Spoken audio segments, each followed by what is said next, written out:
Welcome to Coruzant Technologies, home of the Digital Executive Podcast. Do you work in emerging tech, working on something innovative, maybe an entrepreneur? Apply to be a guest at www.coruzant.com/brand. Welcome to the Digital Executive. Today's guest is Alan Dine. Alan Dine is the Chief Business Officer at Care2You, a company delivering ER level and hospital level care in the home to patients across the New York metro area. He sits where technology, operations, and growth meet, and he builds the systems himself rather than handing off a strategy deck.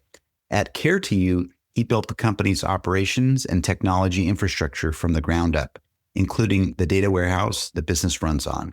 He now leads the company's AI agenda, deploying agents for internal operations, dispatch and routing, and voice-based patient interactions like intake screening.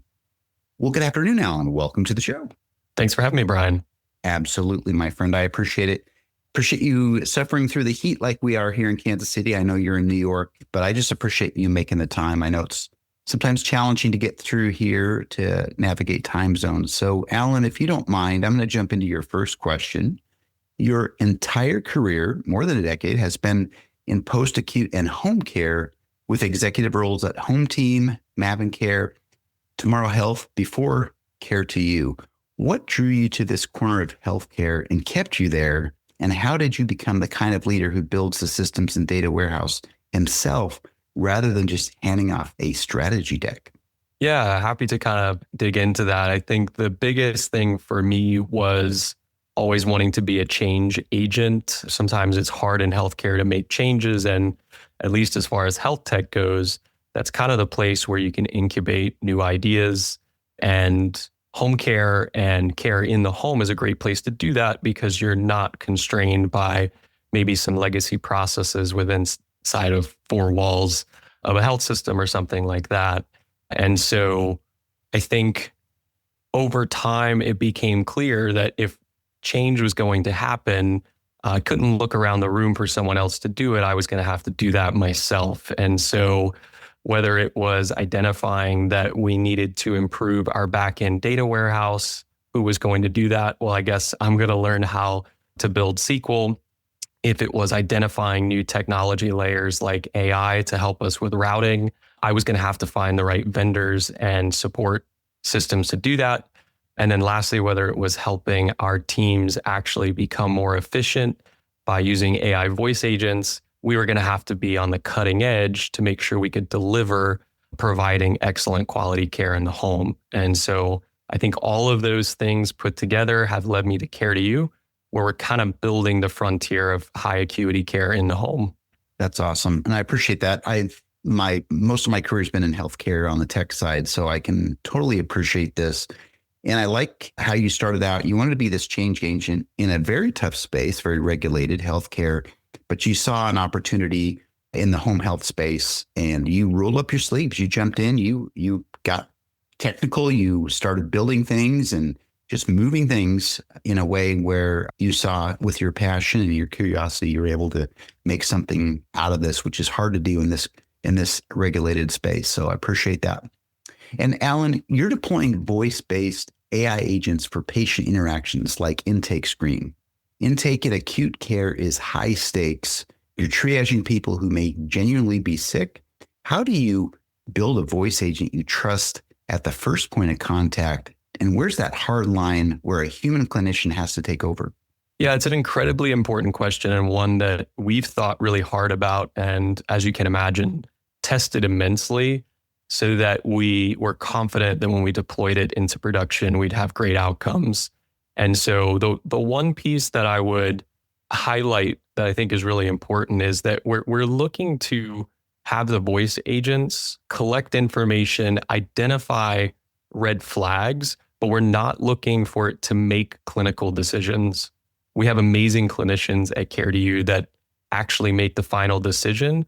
But you can imagine a 5-minute phone call 5 years ago for a clinician now could be less than 2 minutes within the same interaction because we've actually spent time with the patient already through the voice agent to collect basic information. And that could be things like vitals, recent lab history, or something as simple as just demographics, right? Understanding where the patient is, what their location is, their address. That's all really important information and used to have to be done by a person. Now it can be done by a team of AI agents. So I think it continues to be really important for us to clarify that. But I will say it's also important to understand how we built this to actually allow us to audit the process end to end as well. So not only do we have guardrails to make sure that our focus is on collecting information, identifying red flags, and then presenting that to the clinician, but we also want to have clean audit records. So there's no second guessing from the clinician what happened during the conversation. We can pull that up right in our system to identify, oh, okay, I see how that played out in the conversation. So it provides this context layer. It's not a black box. And so I think a couple of those principles are really important when working with voice agents in healthcare. You don't want to just assume, just like any part of healthcare, right? If you have a scribe or you have someone else who's helping fill out the medical record, most of the time clinicians are not just assuming that's all accurate.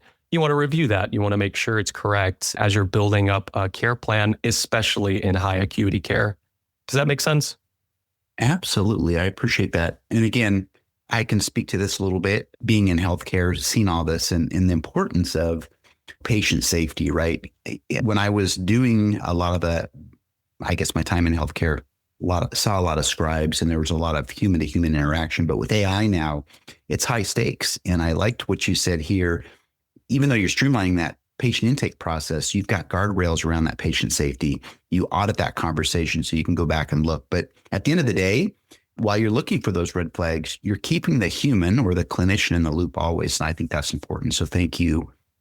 And Alan, you're developing AI agents for dispatch and routing, which is one of the hardest operational challenges in mobile healthcare, matching the right clinician to the right patient across 5 boroughs and surrounding counties in real time. What makes that problem so difficult? And where is AI genuinely outperforming the traditional ways of coordinating field teams? Yeah, this is really one of the primary challenges for a home delivery business, especially one that has to be done within hours, not days. And so what we've really focused in on is how do we provide efficient routing, but we also want to present options. So we're providing the right level of clinician at the right time for the patient. And another interesting challenge that we face is because this is happening same day, you might not even know all of the stops at the beginning of the day. So tomorrow's demand doesn't really exist yet. So we have to be prepared to understand who are the sickest patients coming in. How do we deliver that care? How do we base our clinicians? Where are they stationed? And again, I think where AI is helpful is where it would take maybe minutes, up to 10 minutes to review a new chief complaint, identify where the patient is, then identify who the closest match is. But then we also have to take into account the closest individual, especially here in New York City with all this traffic, might not actually be the first person who can get there. And so taking in all of those parameters and designing an algorithm can be tiresome and take a ton of time. With AI, you can start to be deterministic and figure out who's the most likely person based on a whole host of data points that we have. And then again, our philosophy is we present that information to the dispatcher and they can help update the plan in real time. So whereas before you would have a situation where a dispatcher might be designing a complex spreadsheet or planning a schedule and having to rearrange the whole day multiple times to make sure that we hit our SLAs to provide a great patient experience. Now we can do all that with a click of the button in a couple seconds. And so 2 primary pieces that we're using, again, to summarize, we're using the AI to present options to the dispatcher based on a complex set of data points here in New York City. And then we're also making sure that we can start to plan ahead with predictive models to understand, hey, where do we need to position people based on historic referral trends so we can try to get as much of an edge as possible. We're by no means done with that project. This is going to be a continued path of research and development for us. But I think it's ultimately how we win to make this model grow and expand and be sustainable for the long run. Amazing. Thank you. You talked about some of those primary challenges in home health care, right? Efficient routing, getting the right clinician with that right patient in that particular patient care situation. And you talked about that scheduling and prioritizing that clinician with the sickest patients in a very busy and populated city is a challenge in itself. But with your tools and with, you talked about that real-time updating with dispatch to ensure you're hitting your SLAs and improving that patient experience. I just love what you're doing, especially leveraging tools like AI that can make the world a better place. We just got to keep those guardrails in place, of course. And Alan, the last question of the day, the hospital at home movement is gaining serious national momentum. And Care to Use own CMO sits on a national council shaping its future. As AI agents, remote monitoring, and value-based care all mature together, where do you see high acuity home-based care heading over the next 5 to 10 years?